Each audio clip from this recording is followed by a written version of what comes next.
My name is Drea Weber, and I'm directing and choreographing Puccini's Le Villi, which was his first opera. It's based on the same source material as the ballet Giselle.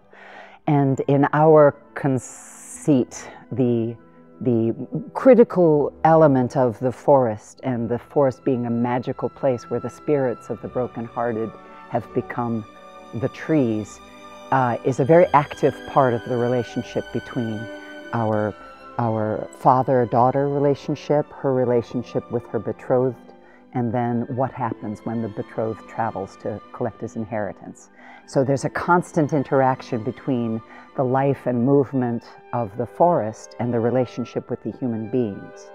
And because I come from aerial arts, I'm an aerialist and an aerial choreographer, I am weaving in the idea that the forest also has this ability to fly.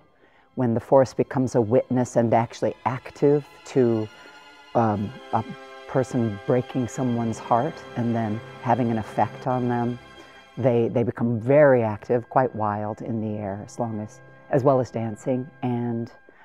But overall, the idea that I would say we're trying to capture is that there is the possibility of rebirth and hope. When a person makes a terrible mistake, that there can still be hopeful forgiveness.